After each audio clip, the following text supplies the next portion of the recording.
Yesterday, I finished Verity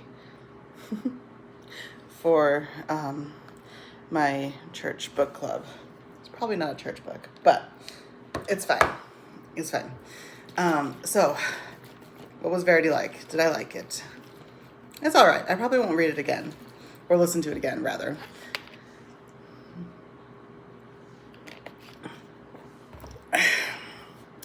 Main characters: Lowen, Jeremy, Verity are the main characters. Jeremy and Verity have a son named Crew and two twins. Well, one set of twins, Chasten and Harper. Chasten has a scar on her face, and that's one way they could tell them apart, but both the twins have passed away, probably when they were about 8 years old, different times, not in the same incident. Okay, so the scene starts off, I think, more as a way for Jeremy and Lowen to meet before their meeting, that is to say. So it starts off with some guy getting hit by a car in the walkway and Verity being covered in his blood because she was standing where the blood sprayed. So Jeremy takes her, gives her a shirt so that she doesn't have to go back and change. And then she goes on her way to her little meeting. He goes on his way to his meeting. Turns out they're meeting for the same meeting. And Jeremy's wife, Verity, has been in an accident, a car accident, and it must have been so bad. Like, the public doesn't know how bad it was, but it must have been bad enough where they were asking Lowen to finish the last 3 books in her series, which is written all on the villain's point of view. So she agrees. Her agent is a little iffy about the arrangement, but you know, Lowen's a big girl and she can make her own decisions. She's also being evicted from her apartment, and she needs the money. So she goes to spend the time up at Jeremy and Verity's place, way out in the woods. I think Virginia. I don't know exactly where. To go through Verity's notes and outlines and such so that she can get a good idea of how to match Verity's writing style so that she can finish this series. In that process, she discovers a manuscript that is an autobiography of Verity that Verity wrote.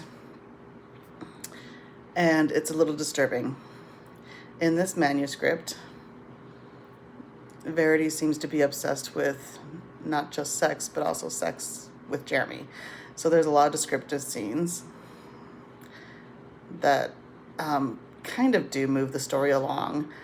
And we find out that Verity is in a vegetative state and that they have a nurse coming in to take care of her. Crew is, like I said, the only one still alive. So Jeremy had revealed fairly early in the book that Chasten had passed away due to anaphylaxis for her peanut allergy at a friend's house. And they rushed her to the hospital when she wasn't responding, but she passed away. And not too many months later, Harper passed away by drowning. So as time goes on, now that you think about it, there's not really a whole lot that goes on in there except a growing attraction between Jeremy and Lowen.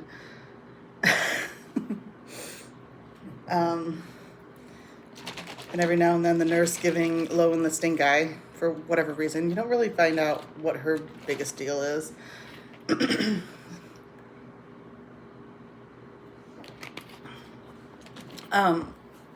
But as Lowen continues to read Verity's manuscript, she discovers that Verity hated the idea of being pregnant. She hated the toll it was going to take on her body. So she's a little vain. Okay, a lot vain. So at one point, she tried to abort her twin daughters, which ends up causing the scar on Chasten's face. Although the doctor said that that could just sometimes in utero twins harm each other. So she doesn't feel any connection to the twins. She doesn't love them. She doesn't care about them. She describes in her manuscript that as soon as Jeremy left for work, she would turn off the baby monitor and let the babies cry in their crib until maybe an hour before he got home, where she would bathe them, change them, feed them, so that they were all happy by the time he got home. So basically, she's neglecting her children.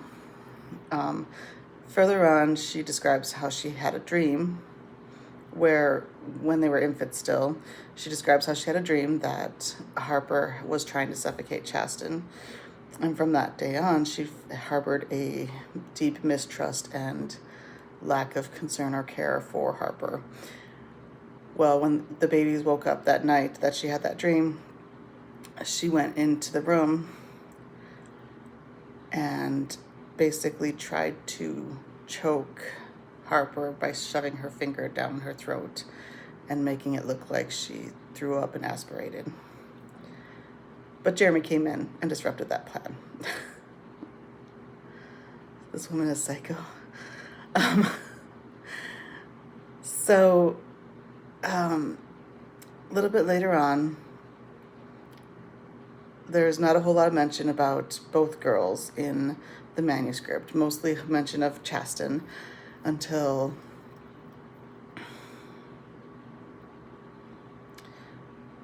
they were about 3 years old when Crew was born, and they moved to that house that they're in now.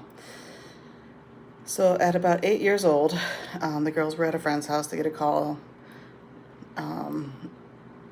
early morning, late night, that Chasten won't wake up, and so they rush to the hospital. Well, she passes away from her peanut allergy. Verity suspects that Harper's behind it, that she knowingly gave her peanuts.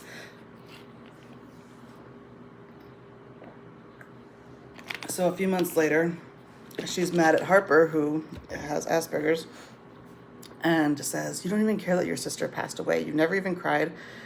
And she's like, "I do care." She's like, "You're unfeeling." And she wanted to go out by the water, but she basically said no and berated her for being an uncaring child. So Harper runs up to her room.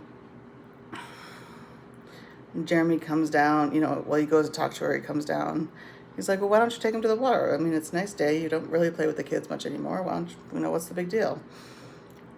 So he goes to get groceries. She takes the kids out to the water, both Crew and Harper. And she has an idea. And she takes the kids out in the canoe, no life jackets. And they go out to the middle of the lake.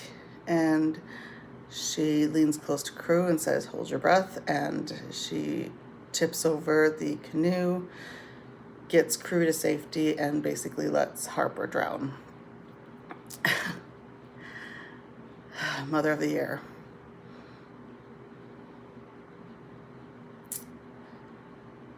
And then she talks about how she was doing all that. She was hoping to regain Jeremy's love because he seemed so deep in his grief that he couldn't handle life anymore. They weren't intimate anymore. So she decides that she's going to just run her car into a tree, which is how she got into the vegetative state. That Lowen feels like she's faking because she has seen her open her eyes and look at her. She has seen her at the top of the stairs when her and Jeremy were making out on the couch. And she curls her hands into fists, and the door to her bedroom locks when her and Jeremy were doing more than making out. And so Lowen is strongly suspect of Verity faking her vegetative state. I'm not even sure if that's possible when you have a nurse coming in. So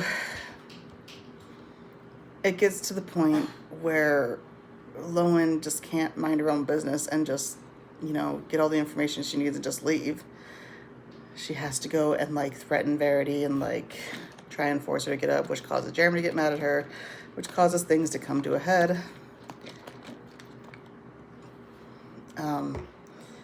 And basically Lowen shoves the manuscript at him and says, read it. This is, your wife is faking. Just read this. So he goes up to his room, and we're assuming that he's reading it at this time. And basically he comes down and he tries to suffocate. He tries to choke Verity after forcing her to, reveal that she's faking. And so he tries to suffocate her. Lowen's in the office with the baby monitor that she had hooked up earlier to try and catch Verity in the act. And she sees that Jeremy's doing this, so she runs in there to stop him because she doesn't want Crew to be fatherless. So they decide to make it look like an accident, and they kill her by shoving fingers down her throat and making her throw up and aspirate on her own vomit. And then it's 7 months later, Lowen's pregnant, and I don't think they're married, but they are together. And they're leaving the house, they're moving, and she discovers a letter under the floorboards that Verity wrote, explaining that the manuscript she wrote wasn't real. And she explains how her publicist, I believe it was, mentioned that in order to keep the story that she was writing from the villain's point of view, to try writing a journal as if she were a villain. And she does. She explains everything. She's like, I can't believe that you would believe this, because apparently Jeremy had found the manuscript long before this and had tried to kill her then. And he's the one that set up the car accident and everything so that it would look like she tried to off herself. And so she was faking it because she didn't want him to kill her, and she was preparing to move her money so that she and Crew could go and leave Jeremy's to be protected from him. So the big question at the end of the story is, do you believe the manuscript or do you believe the letter? And I still think she's psycho, because if you're going to write a manuscript that's going to paint you as a villain, you should probably preface it by saying, this is a work of fiction. This is what my publicist suggested I do to get into the mindset of my characters. She didn't do that. She had so many opportunities to reveal that she was faking. Her vegetative state, she could have talked to the nurse. There were multiple times where Jeremy had left her alone with the nurse. She was talking to Crew, but who's going to believe a 5-year-old boy? So, there were plenty of ways that she could have come clean and explained her situation. She could have even done it with Lowen.